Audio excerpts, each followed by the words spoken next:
Jackie, Bill, Ali, Serena.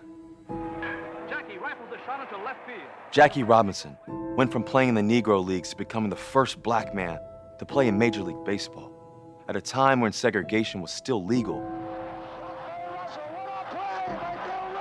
Bill Russell, 11-time NBA champion, first black NBA head coach, while playing, awarded the Presidential Medal of Freedom because of his accomplishments in the Civil Rights Movement. I shook up the world. Now what are they gonna say about that now, huh?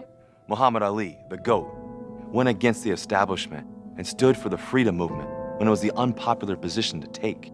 The day I stop fighting for equality will be the day I'm in my grave. Serena Williams has spent her life dominating the court, but it's her courage to speak against inequality and racism that cemented her as a voice of her generation. But what if we didn't know their names?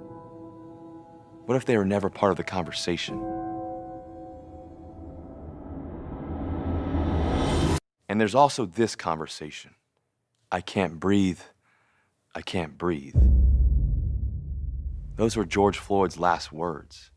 Ahmaud Arbery was just going out for a run and never came home. Breonna Taylor was at home in bed. Our country's work is not anywhere close to done. We need justice. We need true leadership. We need a change, and we need it now. I look at my children, and I pray for a better future, a world where the color of their brown skin doesn't stop them from their calling, from their purpose, from their destiny. I pray for a world where I don't have to fear for my children due to systemic racism from hundreds of years of oppression. The only thing that must die is racism. Black lives matter. So where do we go from here? As millions of people of all colors protest, I see a world of hurt, pain, and despair. But I also see a new generation, a generation that is calling out in desperate need for lasting change. To my white teammates and friends, we need you to lead too. Don't just listen, help. It's important that we keep this dialogue going and this energy alive. Because for centuries, there have been fights for justice and equality in this country, led by Black people. This movement is no different. But as white people, this is the breaking point. This time, we've got to have their backs. Trust us, we know that sports are important. It's why we're gathered here tonight. But do Black lives matter to you when they're not throwing touchdowns, grabbing rebounds, serving aces? If that was uncomfortable to hear, good. I used to shy away from moments like this because it's convenient to be quiet, to be thought of as safe and polite. Colin Kaepernick never shied away. He knew that discomfort was essential to liberation and that fighting the oppression against Black people is bigger than sports. So will it be uncomfortable? Yes. In speaking up, will we make mistakes? Yes. That cannot stop us from trying. And not just for a few days or a few IG posts. This is our moment to prove that we know a better world is one where Black lives are valued.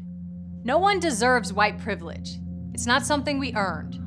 Believing Black people, and not just in instances of police brutality, and then finding your lane to get educated and amplify is the first step.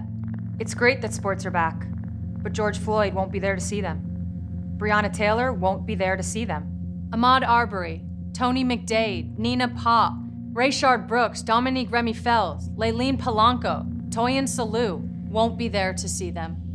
We can't let sports try and take us back to the way things were. Every athlete at every level has the power to show what it looks like to fight for what is right. Moments in sports like the 1968 Olympics with Tommy Smith and John Carlos fist in the air to Colin kneeling, they've helped ignite the conversation around racism. Our return must be part of the fight for justice. Our return can't just return to business as usual. Our return is our turn to stand up for what's right. It's a return we all need because sports inspire. Sports give us hope. Sports make us feel. Sports bring us together. They remind us what it's like to be on the same team. They bring out our best. Tonight, we honor our best. And as teammates, we welcome everyone. This is the 2020 ESPYs.